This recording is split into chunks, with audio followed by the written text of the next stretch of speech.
Salut! Vreau să vă arăt instalația prin picurare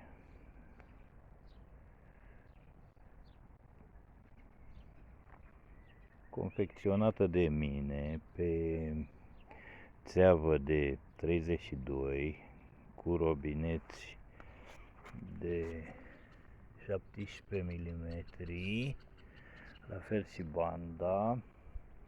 Este o bandă de 17 mm.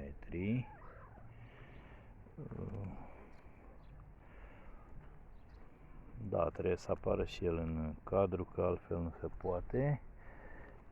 Este o instalație făcută de mine, cum am priceput, dar cred că este destul de bine lucrată și destul de eficientă.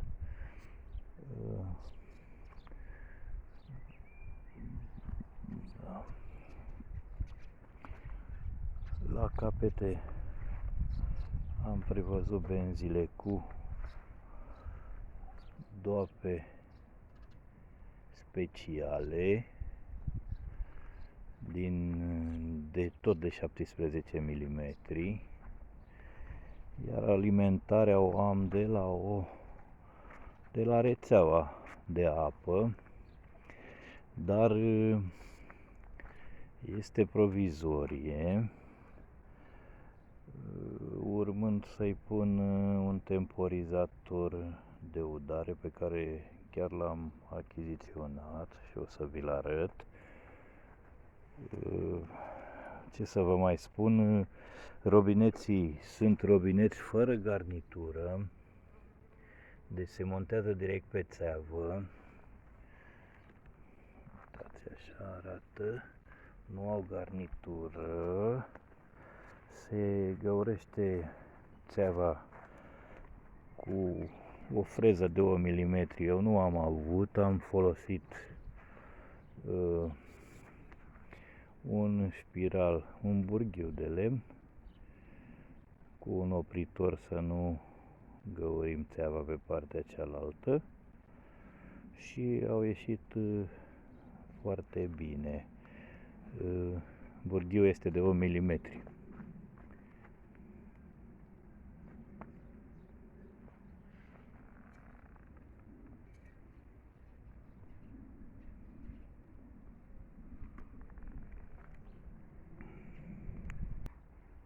Așa cum v-am promis, o să vă arăt și programatorul achiziționat de curând, pe care îl vom monta la pompă.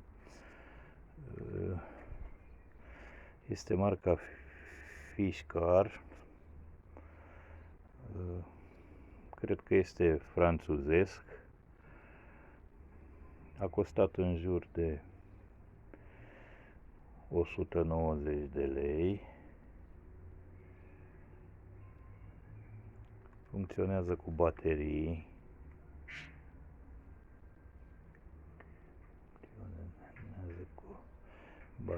Două baterii de 1,5V.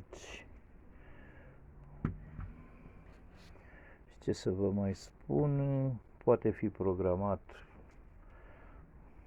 să ude de la 1 minut la o oră, o zi, 7 zile maxim. Și acum să văd cum o să funcționeze.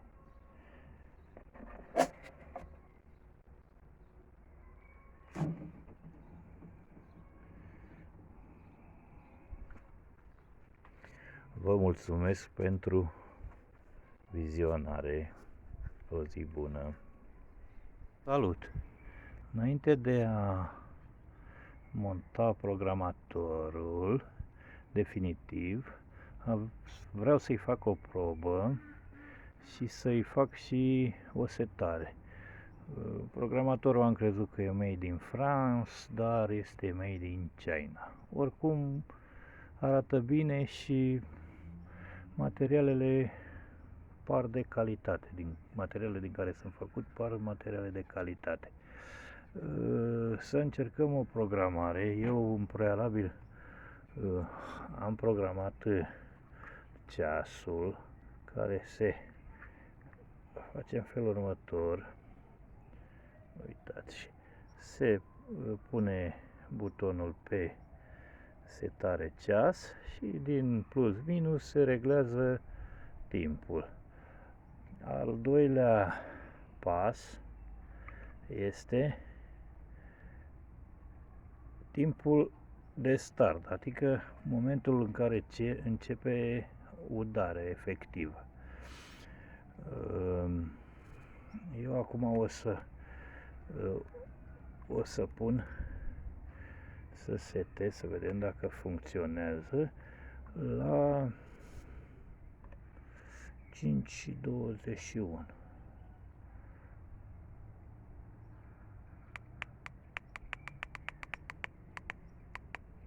(19:20, 21). Așa, următoarea este lungime, cât timp să ude. Punem 1 minut, care e minim.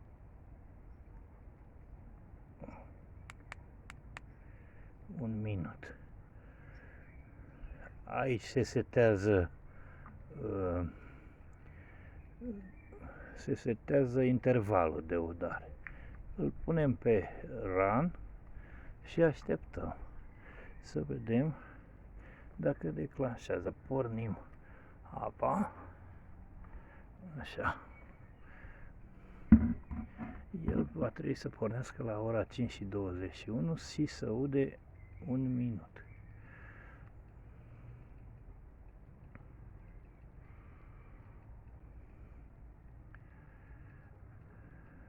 După aceea va veni montat la pompa din grădină. Sper să-și facă treaba.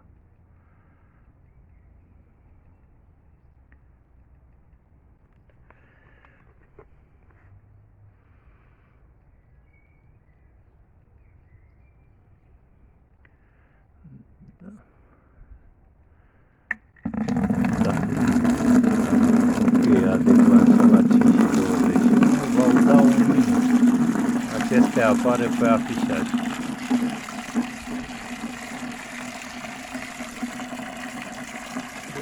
Vom regla un pic debitul.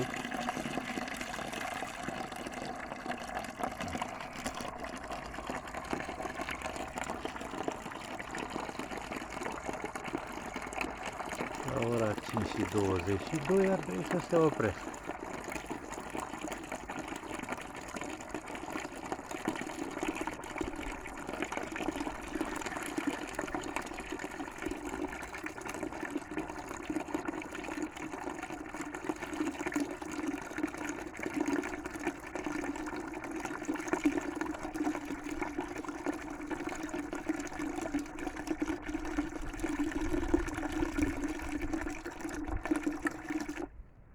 Deci funcționează. Este ora 5:22. O să-l mergem să-l montăm. Iată-l și montat.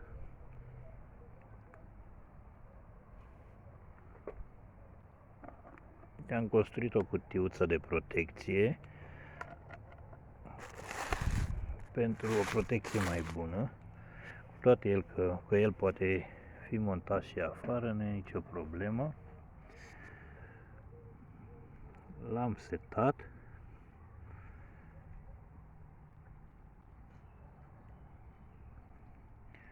Are și o amânare, deoarece astăzi a plouat, nu mai e necesară să ude. E necesară să ude la noapte. Era programat normal să ude la ora 4 dimineața, dar l-am amânat cu 24 de ore, deja au trecut 21. Ce pot să vă mai spun? Și am uitat să vă spun că mai are un buton pentru udare instant. Adică noi dacă îl apăsăm, el va un fel de udare manuală. Deci, noi dacă vrem acum să udăm, apăsăm acest buton și el va uda 30 de minute. Deci a plecat și va uda 30 de minute sau cât vrem noi. Și în momentul când vrem să se oprească, apăsăm din nou butonul, el se oprește și trece din nou pe modul automat. Mai are de asemenea